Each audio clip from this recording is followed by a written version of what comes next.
Was a young woman murdered simply because she saw a photo on a cell phone screen? Hello, true crimerers. This is the case of Vanessa Guillen. Viewer discretion is advised.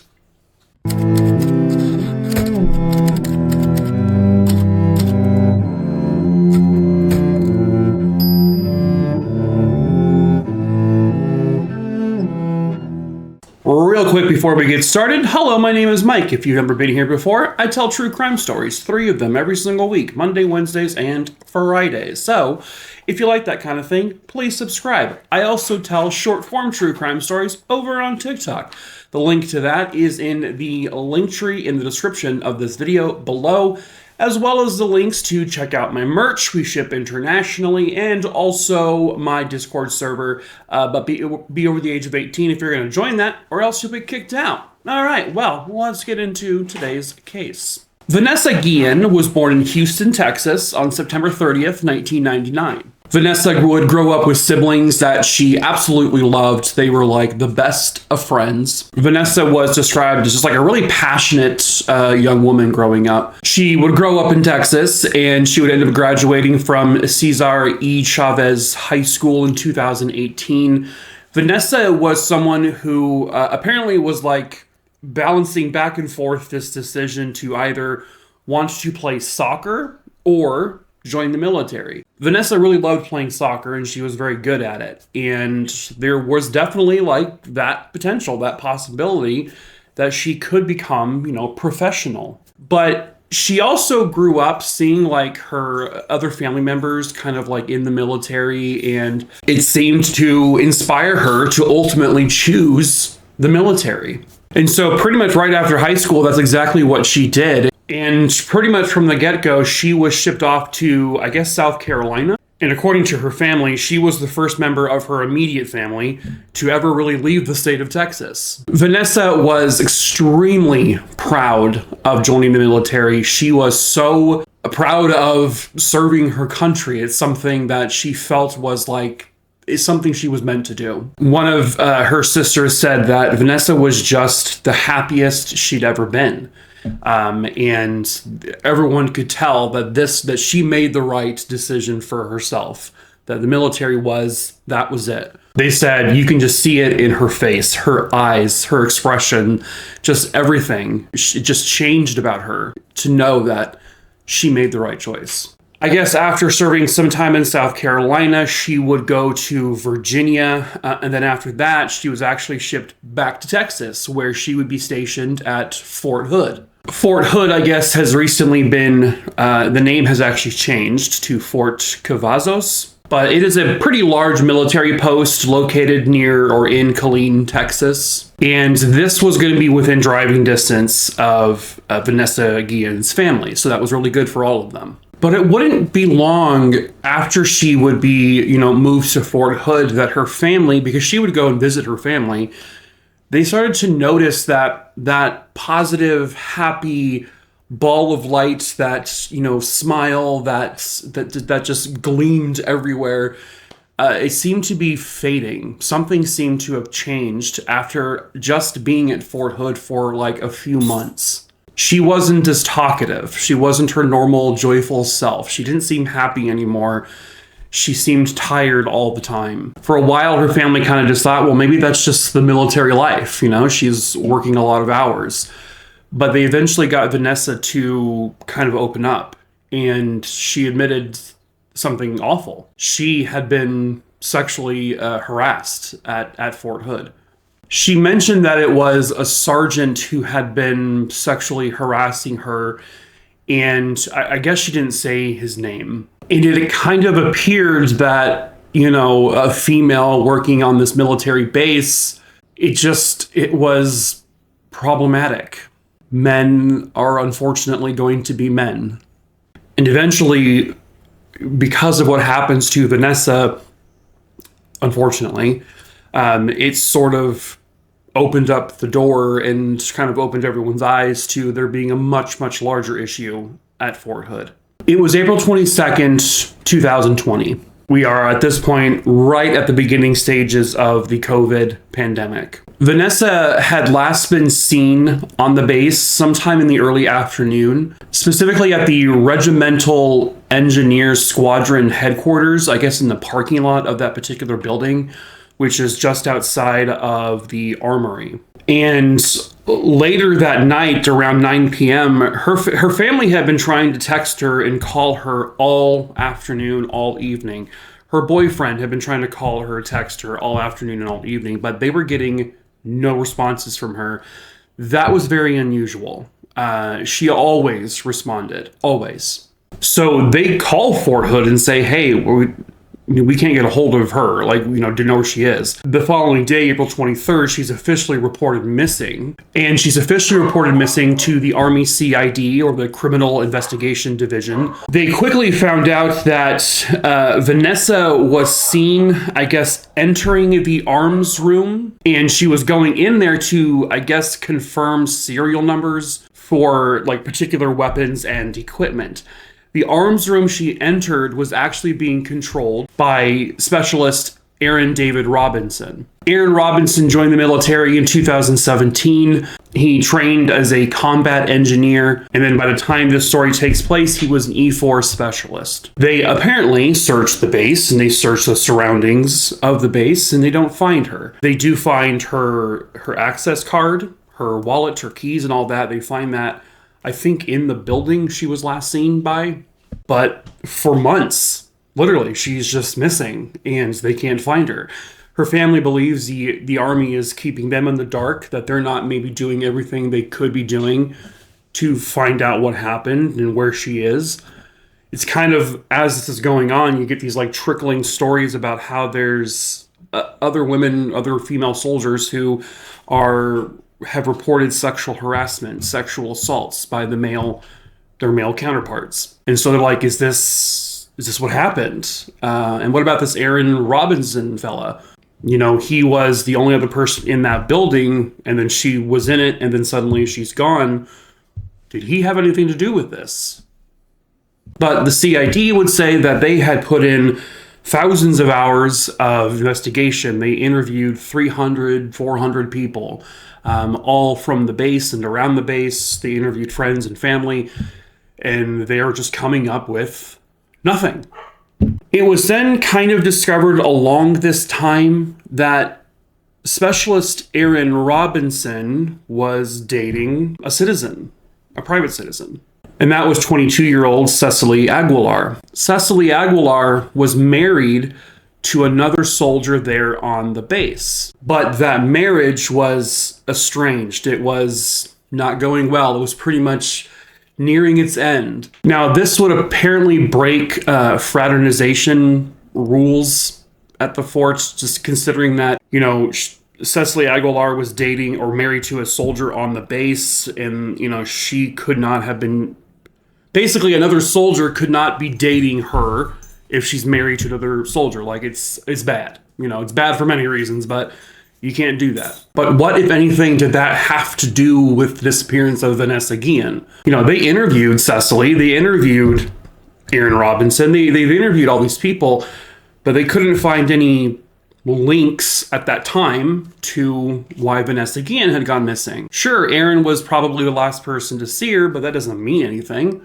And then June 30th, 2020 came. This is approximately 70 or so days after Vanessa went missing. In Belton, Texas, along the Leon River, and this is, I guess, 20, 30 miles away from the fort. So I guess 10 days prior, on June 20th, authorities had searched that area looking for Vanessa, and they found a burn pit with a lid to a box that they determined was a military-grade, military-style storage box. But they didn't really find anything else. And then 10 days later, there are some people, some construction guys, contractors working on a fence in that same exact area, and they come across what looks like human remains.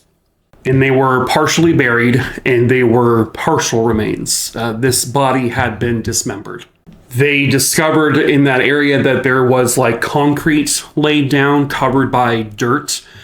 So someone buried this body then put down the concrete and then buried it up with dirt so that no one would really see it. But what they determined was that, I guess, somehow, some way, wildlife in the area must have smelled the human remains, and they began to dig them up. And that's how the remains came to be discovered, basically. Those remains would be positively identified to belonging to Vanessa Guillen.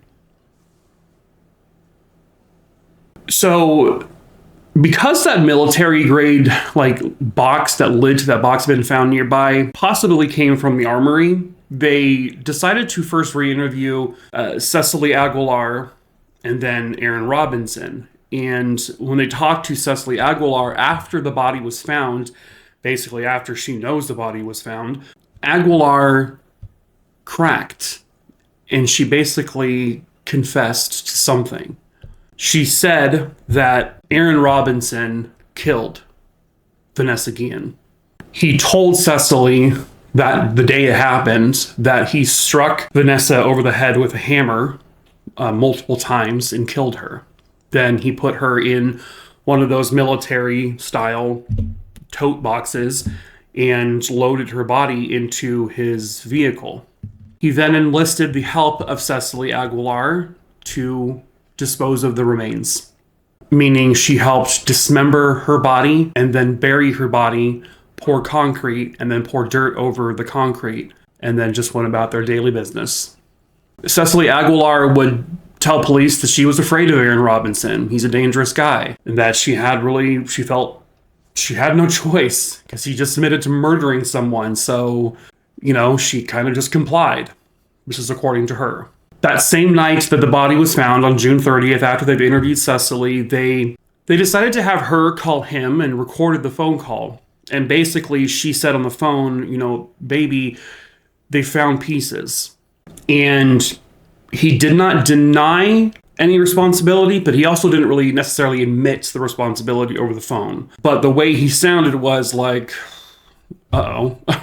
So they detained him, and they did so under the guise of he had broken COVID protocols. But that same night, he managed to actually escape custody of the soldiers, and he escaped the fort. And basically, police begin to pursue him. And now it rolls over into the morning of July 1st, 2020. They think they have him cornered. They're trying to get him to basically surrender peacefully, but they don't know that he has a handgun. He puts the gun to his head and he pulls the trigger. And Aaron Robinson kills himself.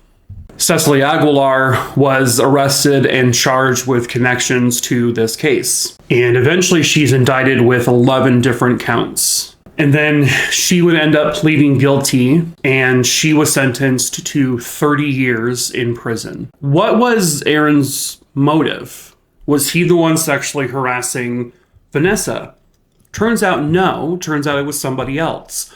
Aaron Robinson apparently, I guess, had issues with sexually harassing other women on the base, but that wasn't the supposed motive. And I don't think the motive for sure has ever truly been established, but according to Cecily, Vanessa was in the armory with Aaron Robinson that day. She was just doing her normal business, as was he. His cell phone apparently lit up, which showed his lock screen, his home lock screen. And it was a picture of him and Cecily Aguilar. Apparently, Vanessa saw that photo. And Aaron, realizing that that was breaking the fraternization guidelines, that, that Vanessa saw that he was dating a woman who was married to another soldier on base, apparently that was enough for him to pick up a hammer and smash her over the head with it and kill her, because she may have found out that he was dating another soldier's wife. Wait, that's just... Okay. Vanessa's story would help lead to the fact that there was so much more sexual harassment going on that base. There were so many leaders involved who weren't doing anything about it. There were 14 leaders and commanders who would end up being seriously disciplined for their leadership failures. Basically, they discovered that there was this sexual harassment, these sexual assaults, they were being allowed on the base. Like, they were just like not doing anything about it. They knew it was happening. They did nothing about it. A major general and a command sergeant major were also both suspended. And then there were like a slew of, soldiers who were either disciplined or were discharged, but their names haven't been released. Fort Hood also had other people go missing, kind of around the same time.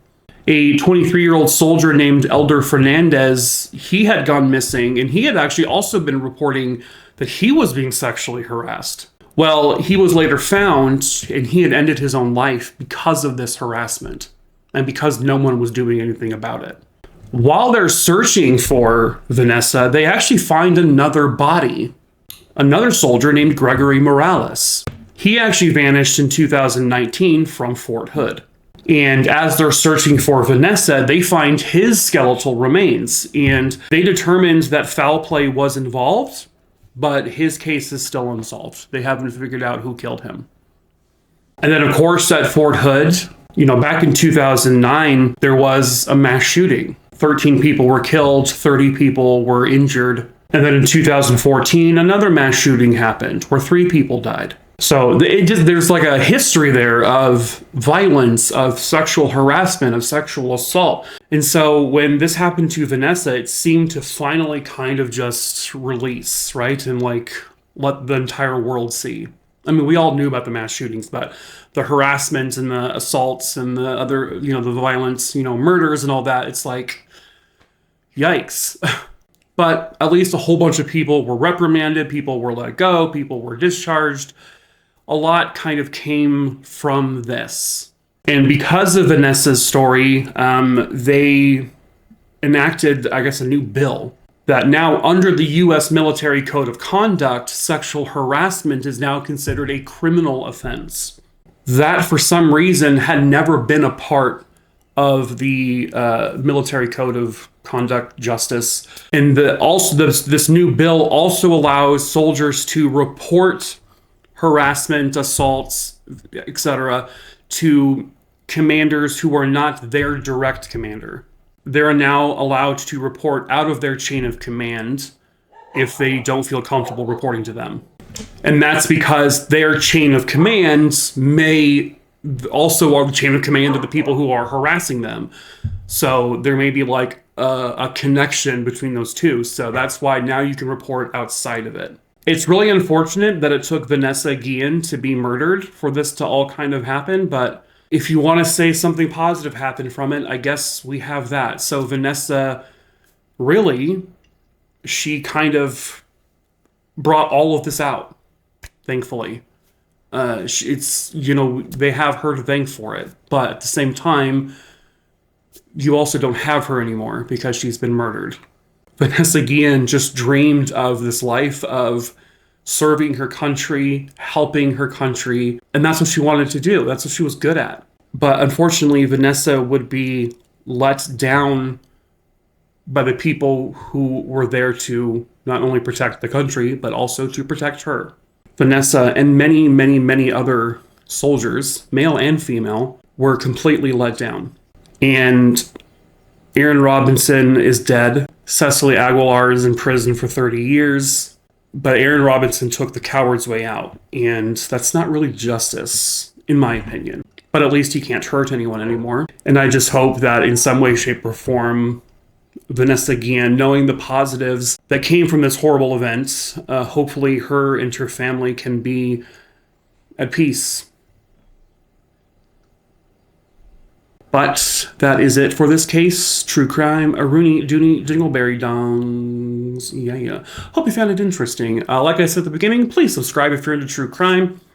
Tell 3 stories a week here on the YouTubles. Follow me over on TikTok, Instagram, Facebook, all of that stuff. Linked in the link tree in the description of this video below. I'm going to give myself whiplash. And can I just tell you the greatest invention of all time? Ice mugs. Who thought of this? Brilliance. Freeze a mug. It's a big ice cube that you can drink from.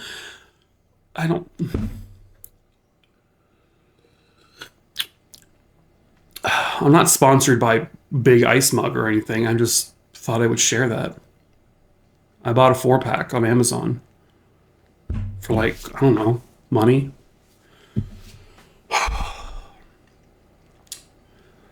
So anyway, how are you? Oh my God, they're talking. I can't hear you. Anyway, this is a really awkward way to end the video. Anyway, I want to talk to you about my Lord and Savior.